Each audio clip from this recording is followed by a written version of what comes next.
കുട്ടികൾക്ക് എല്ലാ സൗകര്യവും രക്ഷിതാക്കൾ ചെയ്തു കൊടുക്കും. അവരാഗ്രഹിച്ച ബാഗ്, കൊട, പുസ്തകം, പിന്നെ കവർ പേജ് വേണമെന്ന് പോലും തീരുമാനിക്കുന്നത് ഇപ്പോൾ കുട്ടികളാണ്.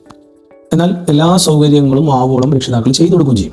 അതുപോലെ പ്രധാനപ്പെട്ടതാണ് കുട്ടികളോടൊപ്പം സമയം ചെലവഴിക്കുക, അവരുടെ കൂടെ കളിക്കുക എന്നുള്ളത്. പലപ്പോഴും നമ്മുടെ ജോലി തിരക്കിൻ്റെ ഇടയിലോ കുട്ടികളുമായി സമയം ചെലവഴിക്കുന്നതിൽ വളരെ ബാക്കിലാണ് പാരൻസ് ആണെങ്കിലും ടീച്ചേഴ്സ് അവരുടെ പാഠഭാഗങ്ങൾ തീർക്കുക എന്നുള്ള ഒരു ഫോക്കസിങ്ങിൽ മാത്രമാകുമ്പോൾ അവരോടൊപ്പം ഒന്ന് കളിക്കാനോ തമാശ പറയാനോ ആക്ടിവിറ്റീസ് ചെയ്യാനോ ഇതിന് നമുക്ക് സമയമില്ലാത്തൊരു സാഹചര്യമാണ്. പക്ഷെ കുട്ടികളായിട്ട് കാണുന്ന സമയത്ത് നമ്മളും നമ്മുടെ ഒരു സ്റ്റേജിൽ നിന്ന് മാറേണ്ടതായിട്ട് വരും.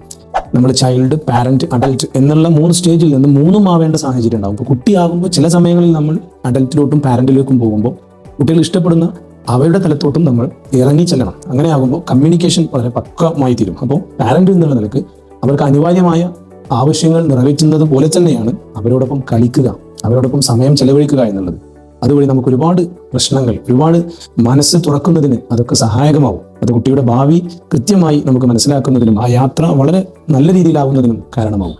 അങ്ങനെ കുട്ടികൾക്ക് അവരുടെ മനസ്സറിഞ്ഞുകൊണ്ടുള്ള ഒരു നല്ല പാരന്റ് ആവാൻ, ഒരു നല്ല അധ്യാപകനാവാൻ എല്ലാവർക്കും സാധിക്കട്ടെ എന്ന ശുഭാപ്തി വിശ്വാസത്തോടെ. സന്തോഷം. Thank you.